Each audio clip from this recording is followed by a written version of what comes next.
Welcome back to Dirt Bike Racer, Chapter 12.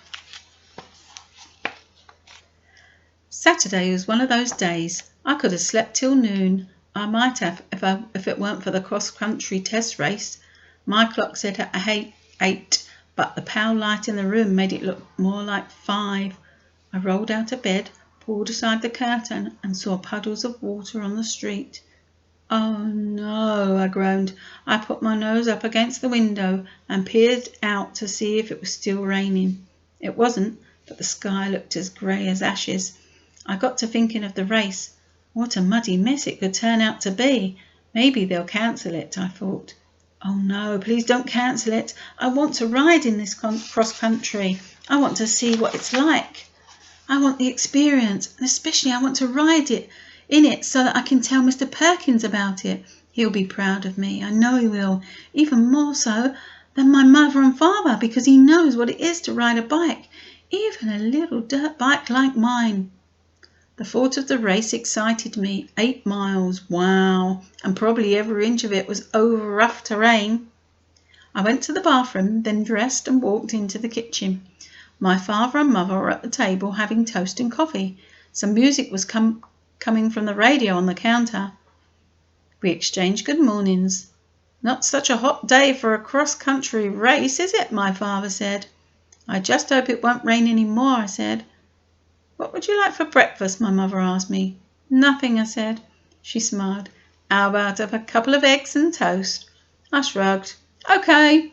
I hardly remembered her frying the eggs or me eating them. I just suddenly came out of a trance and saw my empty plate and glass in front of me. "For someone who wanted nothing at first, you did a pretty good job of making your breakfast disappear," my mother said, smiling. "That's good," said my father, reaching for the morning paper that was on the counter. "You need a big breakfast for what you're going to do." "Who's driving me to the track?" I wanted to know. "We both are," replied my father. "So don't dilly-dally. Better start getting into your outfit." I got off the chair, headed for my room. All at once my knees felt weak and my stomach felt as if it was going to chuck up everything I'd eaten. I hurried to my room and flopped down on the bed. I heard footsteps, then my father's voice. "Ron, are you all right?" "I'm better," I answered softly, "but I still feel woozy." "What happened?" my mother asked worriedly. "Did you feel like throwing up?" "Yes, but just for a minute. I'm better now. Would you rather stay home?" "No, Ma. I'm going to that race. I'm okay." Then I turned over and socked the pillow with my fist. Darn, I thought. Getting sick before a meet. Nothing could be more dumb. Half an hour later, my father and I loaded up the Johnny Joe into the trunk of the car, and we all drove to Miller's Grove, a town so small it wasn't even on the map. We arrived there in 15 minutes. The post office was in the same ramshackle building as the grocery store. A single rusty gas pump stood out front. It wasn't hard to find the field where the meet was to start. A huge sign next to a dirt road read, "Cross Country Meet, Saturday, August 8th, with an arrow pointing toward the field beyond. Already dozens of cars were parking in the field, and riders and their bikes were all over the place. We unloaded the Johnny Joe, and I wheeled it in toward a tent where another huge sign read, "Sign ups here."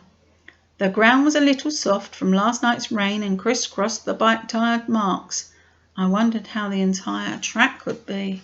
I signed up, then saw Mike about a dozen yards away, leaning against his bike and cleaning his helmet shield.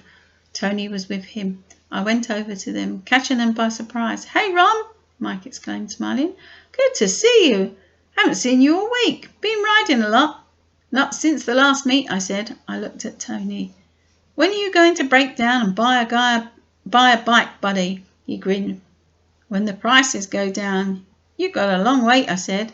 At last the announcement came over the PA system. "Attention riders! Please listen carefully. This meet will comprise of 3 classes. In the first will be the minis, which will include the 65 cc's through the 80 cc's. In class 2, 85 cc's through to 125 cc's, and in class 3, 250 cc's. The track is 7.7 miles long and is marked at every half mile by a red flag, so don't panic if you get off the track and think you're lost. Also, there are marshals along the way, each one equipped with a walkie-talkie to keep each other and us here at the main tent informed in case anything happens to you or your bike. Again, we extend our thanks to the Van Atta Volunteer Fire Department for their courtesy in standing by with 2 of their ambulances, one here at the starting line, the other at the finish line. Okay, all the minis, please get in position and starting line. Hurry, let's move it. See you guys. I waved to Tony and Mike. Good luck, pal, said Tony, making a victory sign with 2 fingers. I started the engine of my bike and rode to the starting line, which was simply an imaginary line in front of a snow fence. Louder and louder grew the noise as more bikes moved into position. There were 8 in all. One of them was Glenn Garner. I should have known. What dirty trick would he try to pull today? In a minute, the starter dropped his flag and we took off. This start wasn't bad, nothing like Turtleback Hill, where you had to grapple, gnaw and struggle your way up before you reached to the top and settled down to more level riding. Relatively level, that is. We crossed a field that was about a quarter of a mile long, then broke through a row of pine trees into the next field. Keeping on the track was easy. It was covered with tyre ruts, and the weeds were all matted down. I dared to look round and saw that I was riding third. The rider in the lead was about 4 lengths ahead of me. The second about 2. The race only just started. How could they do it? I gave the Johnny Joe more throttle and felt the power take hold. The bike jumped, bounced, and I almost lost my grip. I had a hard time keeping my feet on the pegs and the wheels out of the ruts. I tightened my hold on the handlebars and concentrated on my attention on the route in front of me. Wow, I thought, if the route was this bad now, imagine what it'd be like after we rode over it. A long hill loomed ahead of us, sparsely dotted with trees, stumps and bulging rocks. An arrow pointed out the driving direction for us. Near it stood a woman wearing a large straw hat and speaking into a walkie-talkie. Our first marshal, I realised. The ground was rock hard on the hill, but there were ruts we had to cross. I'd slowed down and lost precious seconds by the time the hill heap was behind us and we'd entered another field. This was one even worse than the one we had left. The track led over one small hill after another, with patches of bare rock, washed clean by the rain, with the dirt we were throwing up.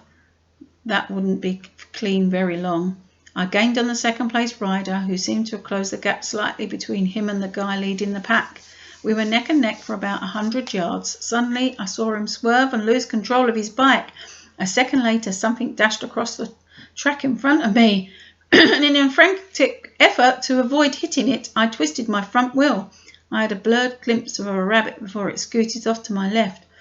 I tried to straighten out the wheel, but by the momentum and swung my bike far off balance, I felt myself going over, helpless. I let go of the handlebars and rolled over with the fall. Quickly, I stopped the roll, scrambled to my feet and remounted the bike. It had stalled. I lifted it, started the engine and got it moving again. I cursed the rabbit and glanced at the other rider to see how he had made out. He was still on his wheels and back in second place by a comfortable margin. As a matter of fact, 2 other riders had pulled ahead of me, taking advantage of my spill. We passed a second marshal, another woman accompanied by a couple of teenage girls who waved enthusiastically at us. Then, about a quarter of a mile farther on, I sensed something strange about my front wheel. It was getting harder and harder to steer, and now I realised why. The tyre was going flat. Nuts! I couldn't go on, and it would be stupid for me to try to drive it in the next 4 or 5 miles, even at a reduced speed. I would ruin the tyre for sure.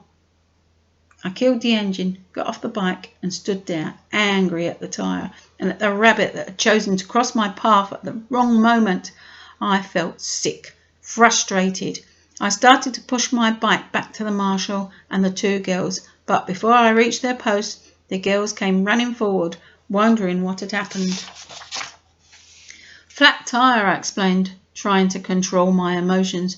Oh, too bad, one of them moaned. I'll say it is, said the other. Take it easy. We'll push it to the marshal for you. Oh, I can do that, I said. Listen, the shorter of the two looked at me sternly. We're not weak, and this bike isn't heavy. This is our job. Let us handle it, okay? I gave in. Why not, I thought. Okay, I said. They pushed the bike to where the marshal stood. Immediately, the woman started to speak into a walkie-talkie, saying something about me and the bike. Then she fastened her large brown eyes on me. What's your name? Are you okay? And what happened to your bike? I told her, and she related the information over the walkie-talkie. Someone will be here in a little while to pick you up, she said. The road is just a few 100 feet from here. She looked more closely at me, frowning. You've been on this cross-country track before, haven't you? You look familiar. No, this is my first time in cross-country, but I was in the meet at Turtleback Hill last week. Maybe that's where you saw me. She smiled. Right, she said. I'm so sorry for you. What a rotten beginning, isn't it? Yeah, I said. Well, there will be other cross-countries. You'll have better luck next time, I'm sure. 15 minutes later, someone showed up from behind the trees that shielded the road from the track. It was my father. End of chapter 12.